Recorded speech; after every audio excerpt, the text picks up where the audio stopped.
Я очень с большим уважением отношусь к вашей профессиональной деятельности.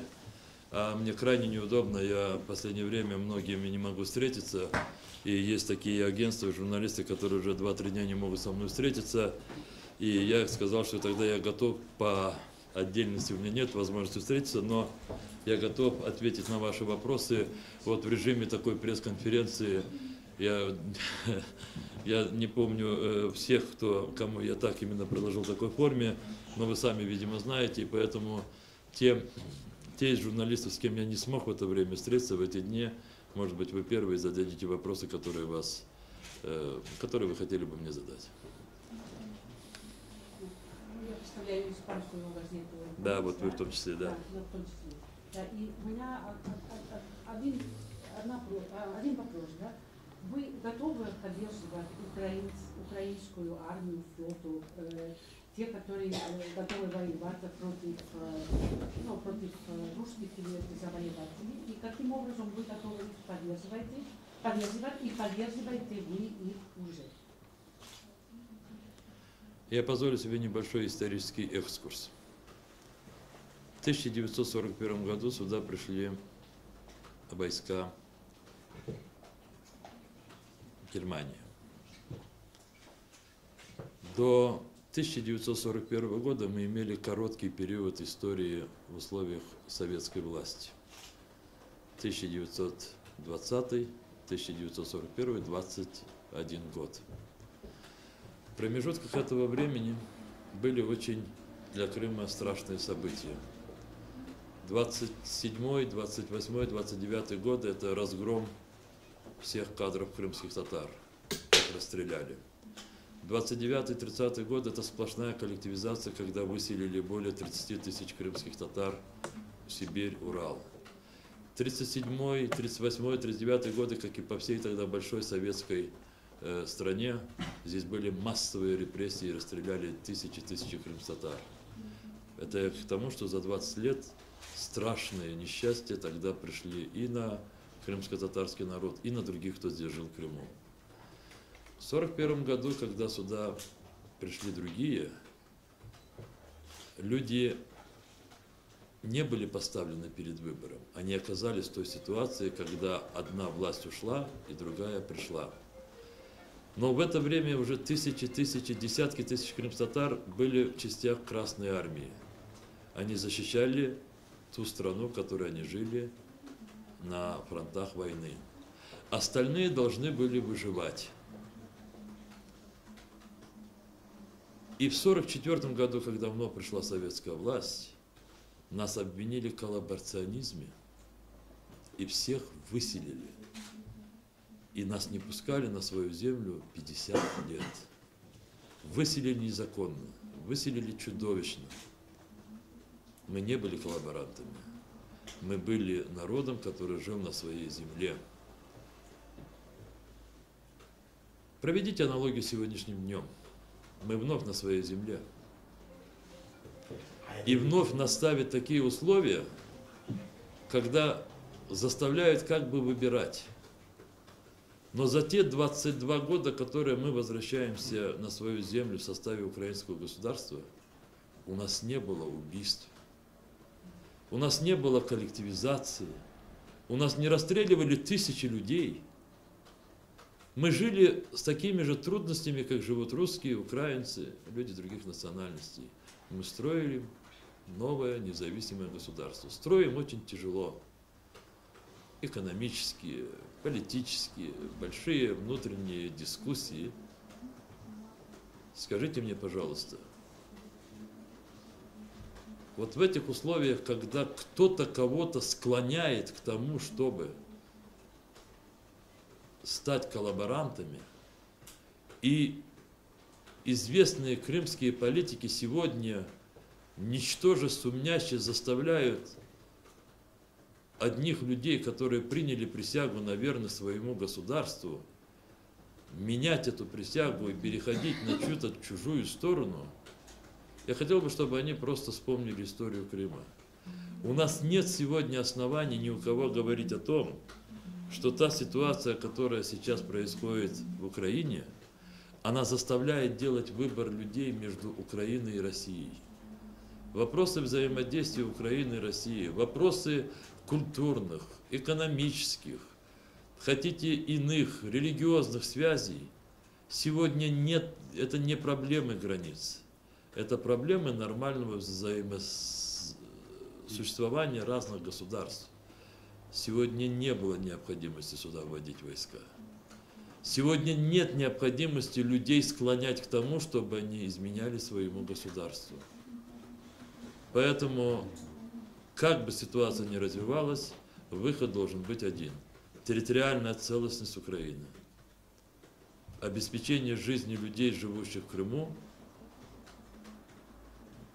с такими правовыми механизмами, когда не они думали бы ради спасения жизни своей или своих детей, какому государству служить, а чтобы государства, которые вовлекли людей в такую ситуацию, чтобы они как можно быстрее между собой решили вопросы безопасности этих людей, но не вопросы передела территории. Человеческая жизнь сегодня должна быть во главе угла. Поэтому, отвечаю уже конкретно на ваш вопрос, мы, как и подавляющее большинство жителей Крыма, видим разрешение ситуации на уровне международного сообщества, на уровне многосторонних и двусторонних отношений между государствами. Особая роль сегодня у государств, которые являются соседями Украины. Они должны также дать свой ответ на вызов.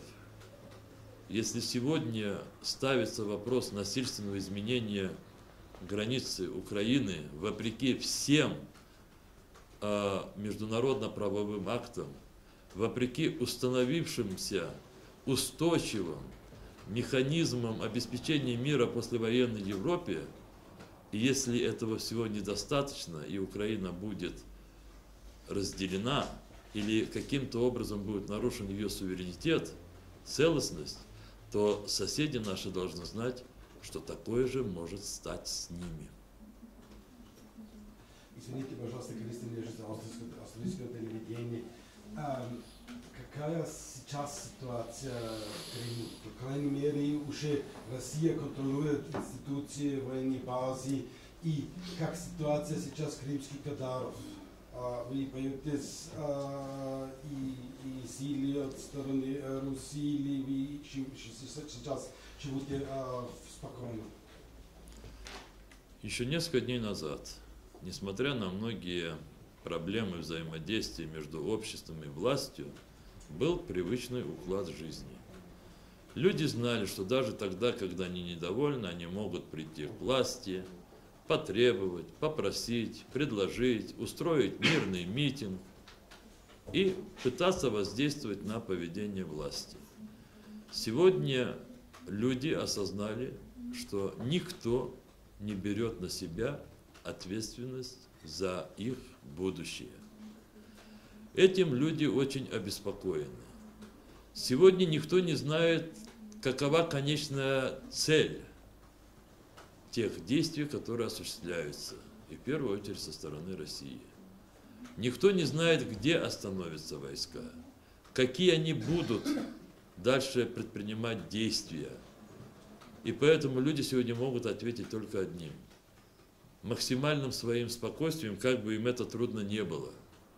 Люди могут только попытаться предотвратить провокации, которых они очень боятся. Напряжение в обществе таково, что мы не можем, чтобы этот период длился долго, потому что напряжение может прорваться. Соответственно, я об этом уже говорю второй день, у нас очень мало времени для того, чтобы хотя бы немного снизить напряжение. Мы сегодня с утра предложили, мы понимаем прекрасно, я это подчеркиваю, уровень разрешения кризиса вышел исключительно на международный уровень. Международные организации, ведущие государства должны на себя взять ответственность, в том числе за жизнь тех людей, которые живут в Крыму. В то же время мы не можем здесь молча только ждать.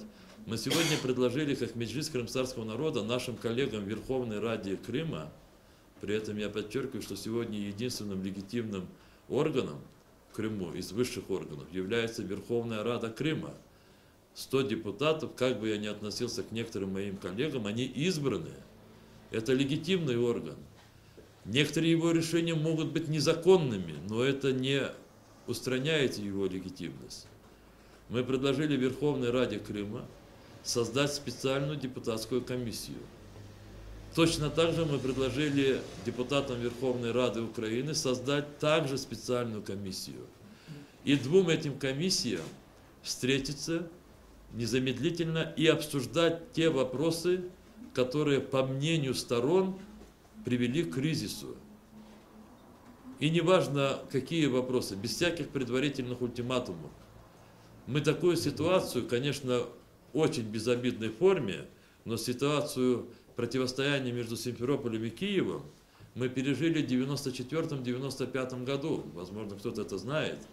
И тогда для того, чтобы выйти из этой ситуации, здесь была сформирована депутатская комиссия, я тогда был членом этой комиссии, и в Киеве была сформирована такая комиссия, ее возглавлял тогда известный украинский поэт, народный депутат тогда Борис Ильич Олейник. И мы тогда за неделю решили все вопросы. Проще говоря, крымским депутатам надо сказать, вы хотели поговорить о полномочиях Крыма, при этом вы декларировали и декларируете, что вы хотите быть в составе Украины, пожалуйста, один за одним и каждый вопрос рассматривается. Сегодня такой сигнал со стороны двух вот этих органов, и тем более начало этой работы, дало бы мощный сигнал крымскому обществу для успокоения. И Россия, в какой мере контролирует Россия сейчас Крым? Я могу здесь только так же, как и вы, зафиксировать о том, что военные последние 3 дня играют в Крыму исключительную роль. И они не подчиняются украинским органам власти. Это правда, что крымские татары организуют свою самооборону, и если это так, как она выглядит? И еще второй вопрос, какая поддержка в Турции? Я уже 3-й день объясняю и прошу всех вас, если хотите, у вас есть такое желание, вы можете это посмотреть на местах.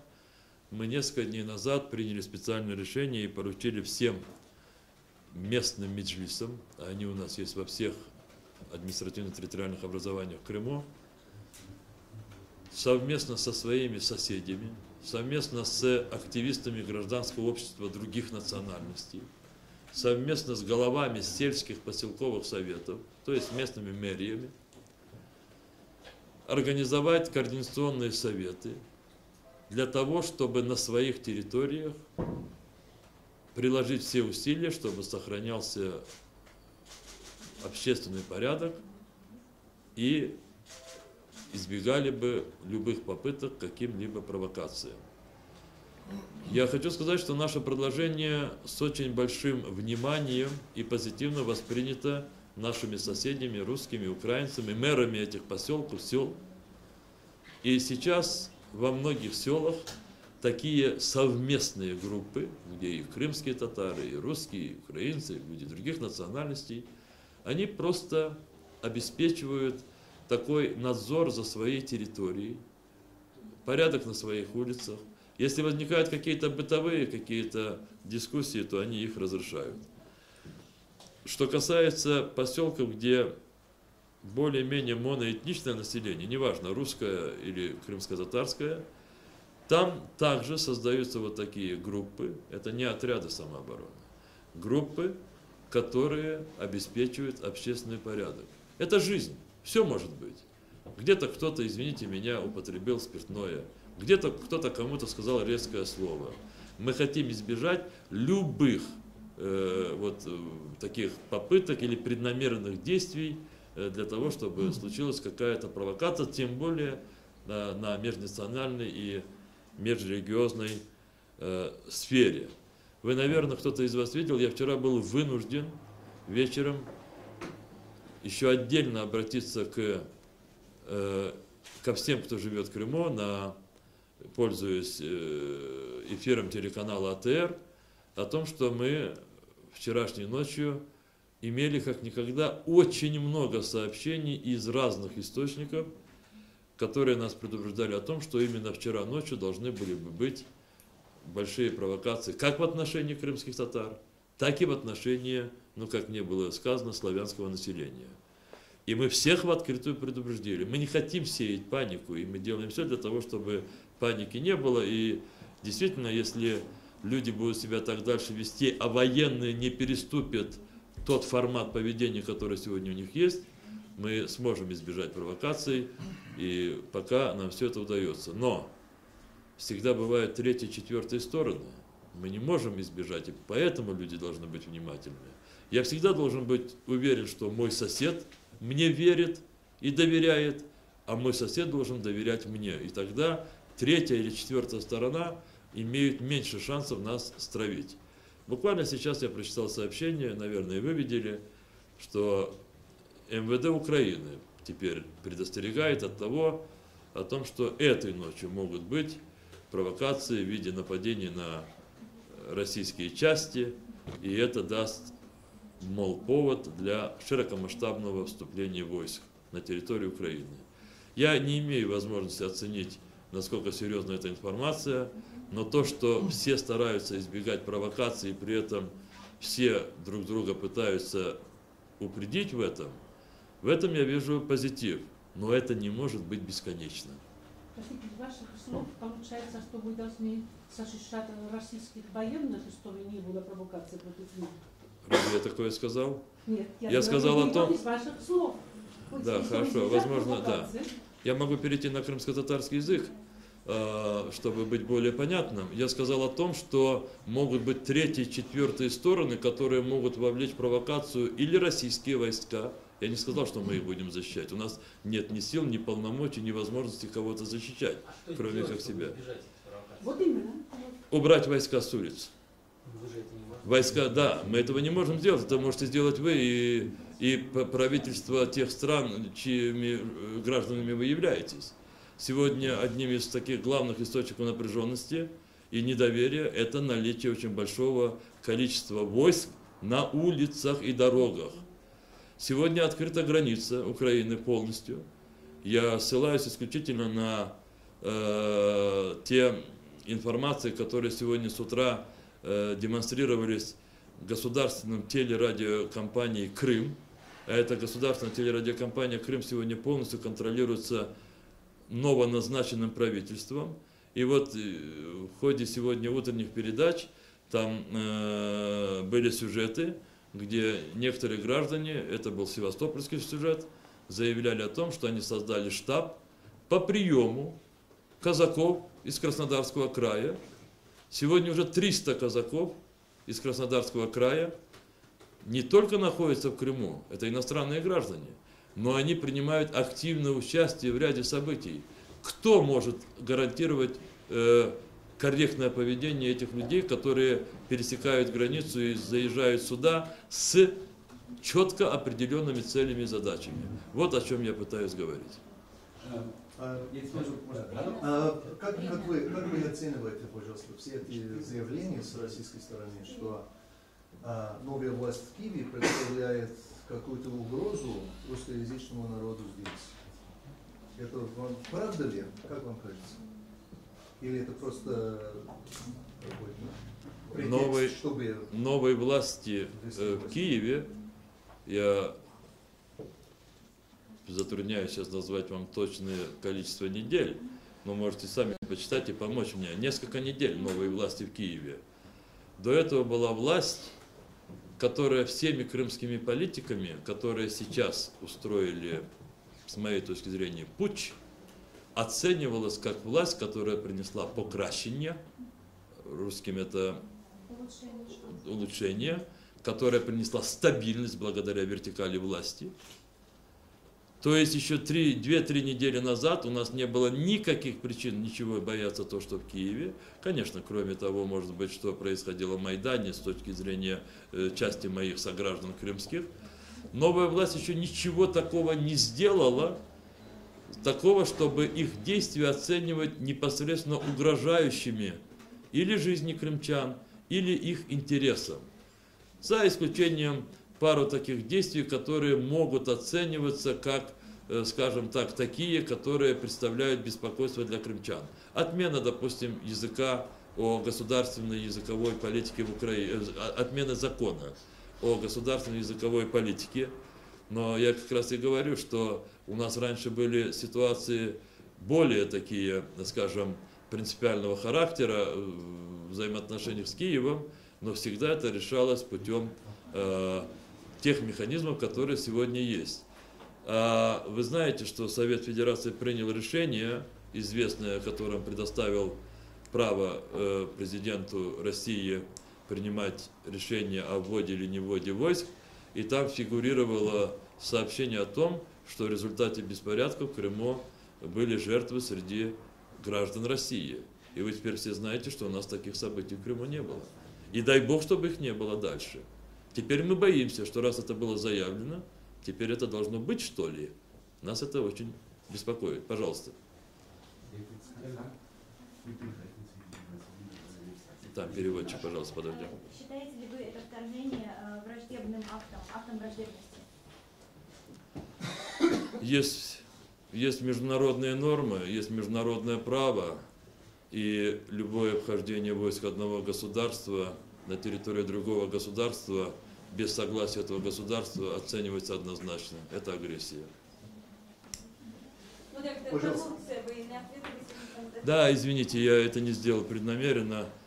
Мы в одинаковой мере пытаемся быть в контактах и связи с представителями разных стран и разных международных организаций.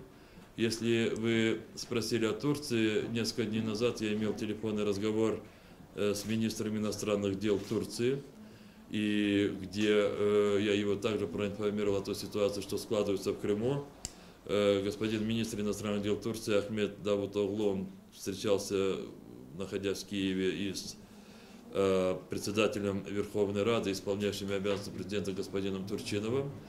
После этого было заявление министра иностранных дел.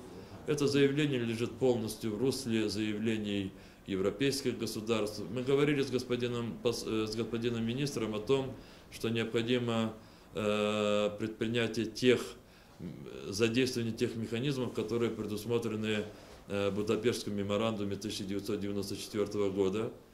И необходимо не только гарантировать, но и обеспечить территориальную целостность и суверенитет Украины. Скажите, пожалуйста, я же гляжу на фото, вы же контактировали не только с Турцией, но и с представителями татарской общины России.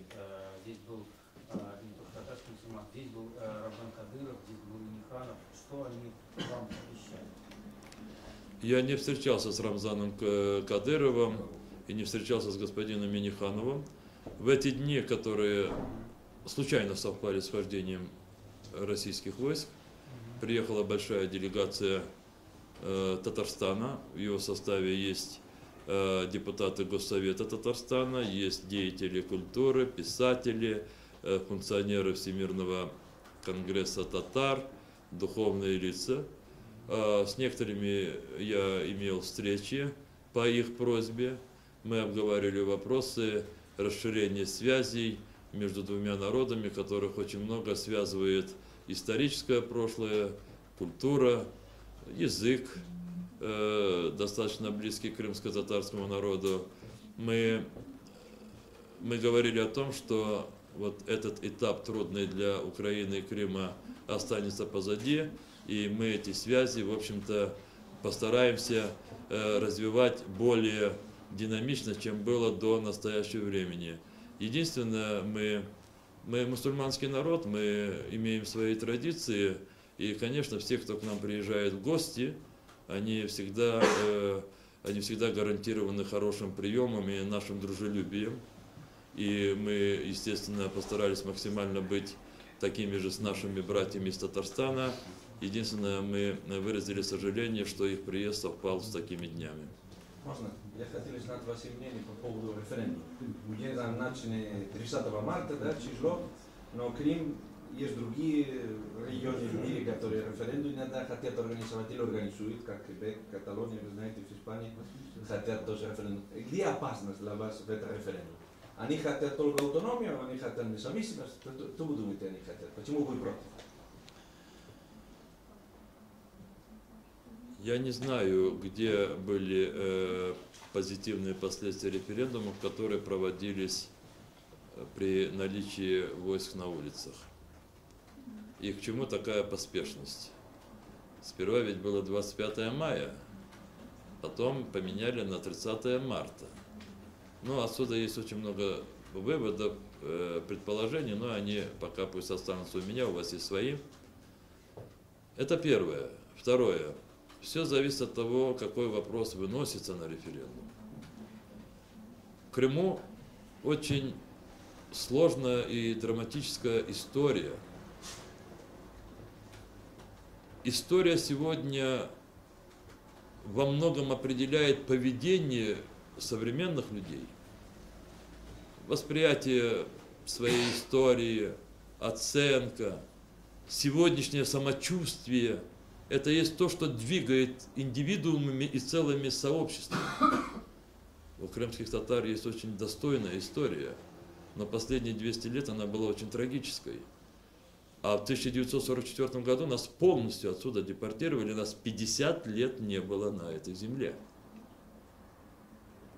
Сегодня в Крыму в этническом разрезе состав населения следующий. 58% этнические русские, 24% этнические украинцы, 14% это крымские татары.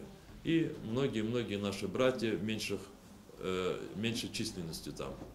Белорусы, эстонцы, армяне, болгары, немцы, евреи. Вот в той ситуации, в которой сейчас мы находимся, вынесение на референдум вопроса о принадлежности Крыма – это катастрофа для Крыма. Но я иногда своим оппонентам говорю, можем и попробовать, если мы договоримся о формах в один день, но раздельно. Раздельно в русском социуме, раздельно в крымско-татарском социуме, раздельно в украинском социуме. Пусть каждый себя сам определит, к какому социуму он принадлежит. Пусть сам себя идентифицирует. И вот если ответы в 3 социумах совпадут, все скажут, мы летим завтра на Марс. Мы полетим на Марс.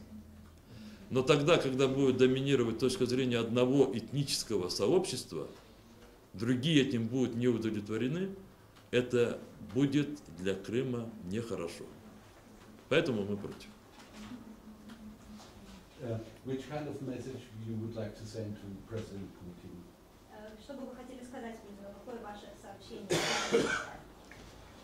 Я сегодня записал одно сообщение, которое его инициаторы сказали, что оно будет прослушано на общественном совете при президенте России. Я повторю просто часть этого, то, что я сказал. Я сказал, что я крымский татарин, я искренне сожалею о том, что эти действия будут иметь очень долгие и плохие последствия для 2 великих этносов, очень близких по культуре, вере и истории, для украинского и для русского. Я действительно, как крымский татарин, это говорю искренне, потому что мы внутри этих этносов, и мы между ними этих этносов на своей земле. И никто, наверное, не хотел бы лучших взаимоотношений между русскими и украинскими этносами, чем крымские татары. Мы от этого зависим. Некоторые страны зависят от газа, они принимают все те условия, которые нравятся тому, кто поставляет газ. Это прагматика. А хорошие отношения между русским и украинским народом – это наше будущее, крымских татар. И вот то, что сейчас происходит в Крыму, эти события разводят эти народа на долгие времена.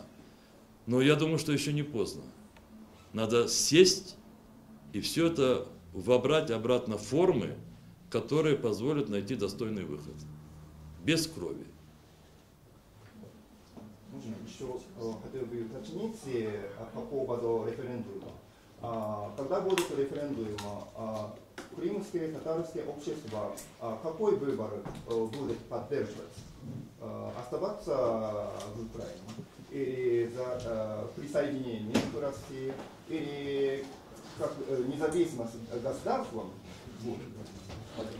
Я думаю, что с моей стороны было бы очень правильным дать вам исчерпывающий ответ, если бы мы решили проблему формы проведения этого референдума. Я не сомневаюсь в ответе крымско-татарского сообщества, как не сомневаюсь в ответе украинского сообщества. Более того, я уверен, что значительная часть этнических русских на этот вопрос тоже ответят, в общем-то, так, как я предполагаю, для украинского и крымско-татарского сообществ.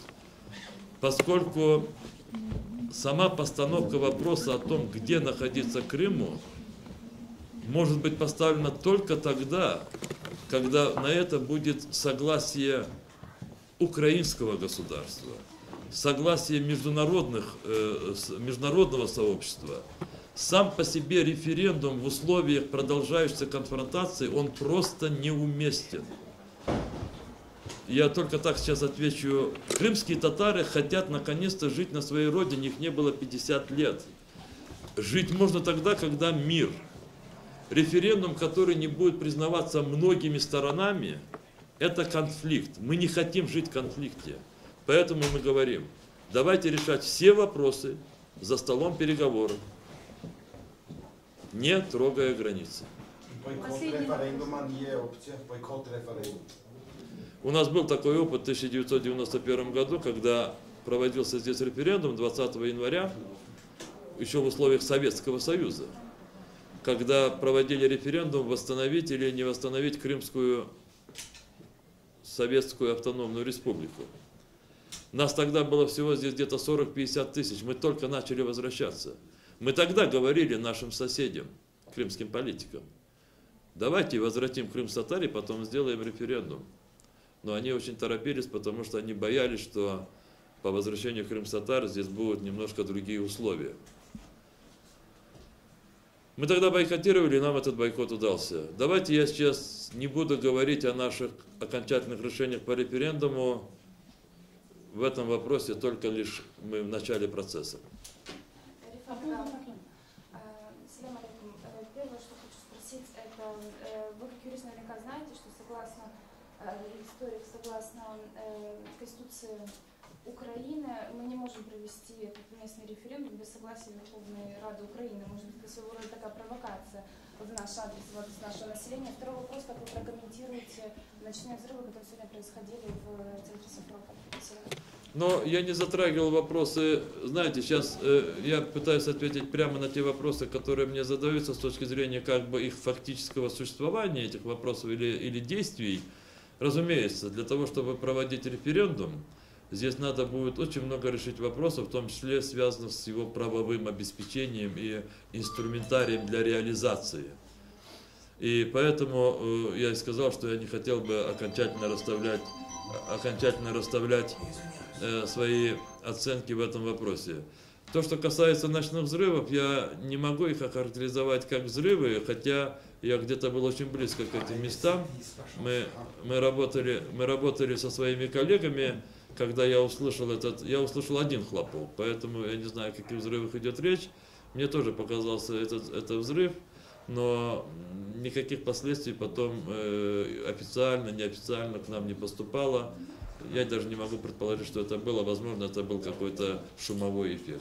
По поводу парламента, как легитимный орган, да, вот как вы говорите, кроме создания этой комиссии с Киевом, что он должен делать, по вашему мнению? Какая должна быть его функция сейчас? Но сейчас его функции выписаны. У нас есть закон Украины о Верховном Совете Украины, у нас есть раздел Конституции Украины, где есть раздел Конституции Украины, где есть полномочия и вопросы ведения Автономной Республики Крым.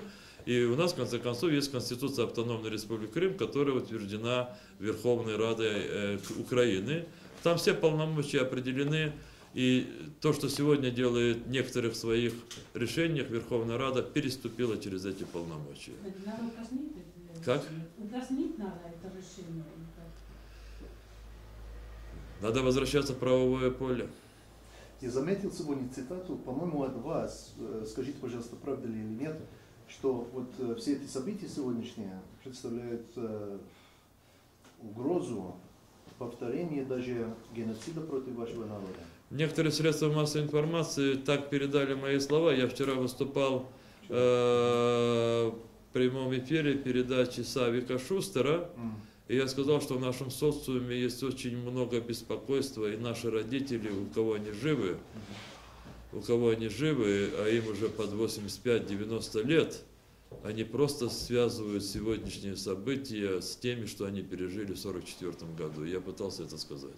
А согласны ли вы с утверждением Савика Шустера, что Путин – это Адольф Гитлер? Я не берусь публично давать оценки действующим политикам, тем более президентам других государств.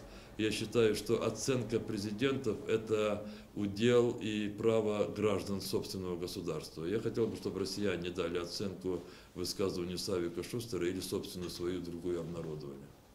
Скажите, пожалуйста, а были какие-то предложения о сотрудничестве со стороны российской администрации к Меджлису? Видите, мы даже не знаем, как сформулировать, да? Российская администрация предполагает уже установление колониального режима какого-то, да? Пока есть военные, которые руководят, и эти военные, насколько я понимаю, тоже еще как бы не идентифицированы как, ну, по иерархии. Я знаю некоторые фамилии, которые появляются в средствах массовой информации. К нам, в Меджлису, никто из тех, которые бы, скажем так, заявил бы о том, что они уполномочены представлять тот или иной, я не знаю, аспект от российского присутствия, к нам никто не выходил. Татарская делегация, она не выходила таким образом? Татарская делегация не выходила с такими предположениями, которые позволяли нам думать, что они есть передаточным звеном между Кремлем и Меджлисом. Вы же нам сообщили о том, что вы хотели бы сказать господину Путину сегодня. Скажите, пожалуйста, что вы хотели бы сказать западным лидерам сегодня? Как они могли бы помочь вам или помочь Украине сегодня? Я историк. Западным лидерам надо посмотреть историю Европы 20-го столетия. Не надо ломать своими руками тот международный порядок, который установился в послевоенной Европе. Зачем создавали ОБСЕ? Зачем вырабатывали принципы мирного сосуществования? Зачем закрепляли их множеством международных актов? Нельзя никому ломать этот порядок. Только лишь способ, которым этот порядок был установлен. Международные конференции, саммиты всех других государств нельзя ломать. Будет большая беда. Каково ваше мнение, легитимная ли процедура того, что господин Аксенов избран премьер-министром вашей республики? Нет, с нашей точки зрения, способ, которым был избран, и условия, при которых был избран господин Аксенов председателем Совета Министров, они не позволяют говорить о его легитимности. Там в здании были вооруженные люди, депутатов обыскивали и отбирали у них, в том числе, предметы индивидуального пользования, как телефоны. Я уже не говорю о процедуре и кворуме, но это никакого не имеет уже значения тогда, когда самые основные условия, которые позволяли бы нам говорить о свободном волеизъявлении депутатов, которых избрали жители Крыма, это не было обеспечено, и поэтому я не могу говорить о легитимности этого решения. А если все-таки Россия сегодня, завтра, послезавтра аннексирует, если можно так сказать, Крым, ваш народ собирается ли уехать, либо остаться здесь? Вы знаете, это вопрос, на который просто, он просто не должен был бы звучать. Надо знать крымских татар. Мы полстолетия боролись тысячи наших людей прошли по советским тюрьмам, многие были убиты, и мы наконец-то возвратились не для того, чтобы уехать отсюда. И найдите в 20 столетии еще один народ, который боролся с тоталитарным режимом, чтобы возвратиться на свою родину. А готовы ли вы к полномасштабной партизанской войне? Вы знаете, вы задаете мне те вопросы, которые позволяют мне думать о том, что, возможно, некоторые для своего сценария окончательного, который у них в головах, я не имею в виду, ради Бога, просто я же понимаю, которые хотели бы доведения этой ситуации просто до совершенно вот такой точки, за которой не будет возврата. Какая может быть партизанская война в Крыму в условиях современного, я не знаю, там вооружения, слежения? Но я хочу сказать о том, что независимо от того, в каком мы технологическом обществе живем, ни одни правители еще не держались долго до того времени, если их народы были ими недовольны. Ведь подчинение Крыма – это не просто подчинение территории. Здесь всегда будут находиться люди, крымские татары, украинцы, русские. Они будут определять свое поведение множеством мотиваций, начиная от того, как было до и стало после, какие были ожидания у тех, кто хотел этого, и что они получили, и множество других вещей. Поэтому пусть об этом думают те, кто, если вынашивает, если есть такие камикадзе, которые вынашивают такие идеи. Мне хотелось бы больше, чтобы мы говорили о том, что нельзя международному сообществу ломать не сук, а просто рубить дерево, на котором зиждется сегодня практически человеческая цивилизация. Спасибо. Можно последний вопрос только? Последний вопрос. Последний вопрос. Вы знаете, на площади Ленина говорят и повторяют, что в Киев ничего не понимают, что происходит к ним. Они не понимают, не знают, кто здесь живет, как живут. Вы думаете, новый правитель, Яценюк и коллеги, они понимают, что происходит в Крыму? Реально понимают? Я с очень большим уважением отношусь к мнению всех, кто живет в Крыму. Но я вас уверяю, что множество из тех, кто вам так сейчас говорил, еще несколько месяцев назад, они выходили с большими митингами и говорили: спасибо Киеву и спасибо тем, кто нас там понимает. Что случилось за эти 2 месяца, что Киев перестал их понимать? И тогда были те же самые проблемы, которые есть сегодня. Только не было войск. Спасибо. Спасибо вам. Спасибо большое. Спасибо большое.